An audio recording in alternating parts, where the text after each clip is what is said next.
Candidate जिस तरह से वो पीछे हुए हैं, कहीं न कहीं देश की जनता ने, वाराणसी संसदीय क्षेत्र की जनता ने भी सच्चाई की जीत की ओर अग्रसर हुए हैं और झूठ परास्त होते हुए नज़र आ रहा है। इंडिया अलायंस की देश में सरकार बनेगी। अभी तो ये शुरुआती रुझान है, आगे आगे आप देखते जाइए क्या होता है। और सभी जगह से अच्छे रुझान आ रहे हैं, मध्य प्रदेश हो, छत्तीसगढ़ हो, जबकि एग्जिट पोल में कई जगह केरल में, तमिलनाडु में, यहाँ सब जगह जो है ना पीछे बताया गया, जीरो कर दिया। कई राज्यों में, यूपी में बहुत कम बताया था, यूपी में इंडिया अलायंस की सीटें ज़्यादा हो गई है। तो कई राज्यों में बहुत अच्छा है आपका, चाहे राजस्थान हो, मध्य प्रदेश में भी सभी जगह से अच्छे रुझान आ रहे हैं। तो अभी तो पहला दूसरा चरण हुआ है, पूरा जब रुझान आएगा, पूरी तरह से जब मतगणना हो जाएगी, मतगणना उपरांत इंडिया अलायंस पूरी बहुमत में सरकार बनेगी। शुरुआती रुझान से ऐसा समझ में आरोप भी लगाया था और निर्वाचन आयोग में भी लिखित में शिकायत की थी, पर उसमें कोई सुधार नहीं हुआ है। जो भी ईवीएम मशीन 99% से ज़्यादा रिचार्ज मिली है, 95% से ज़्यादा रिचार्ज मिली है, वो निर्वाचन अधिकारी जो है, जो यहाँ पे काउंटिंग के लिए जो जिम्मेदार अधिकारी है, उनसे रिसीविंग ले ली गई है, क्योंकि निर्वाचन आयोग की गाइडलाइन में मतगणना नहीं रोकी जा सकती है। पर बहुत सारी मशीनें जो अभी तक गणना हुई है, 40%, 50% से ज़्यादा मशीनें 99% रिचार्ज मिली है। तो कहीं न कहीं आशंका तो है, क्योंकि दिन भर मशीन यूज होती है, सुबह से शाम तक वोटिंग होती है।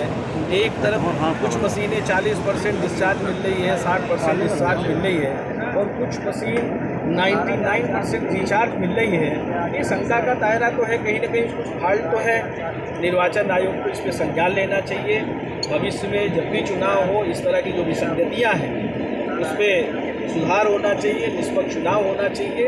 ये हमेशा से लोकतंत्र में राजनीतिक दलों ने, जो विपक्ष में हो या सत्ता पक्ष में हो, सबने इस पे शंका जाहिर की है। और हमारे इंडिया अलायंस के लोग तो लगातार सुप्रीम कोर्ट में भी गए थे, निर्वाचन आयोग को भी शिकायत की थी, पर इस पर किसी प्रकार की सुनवाई नहीं हुई है।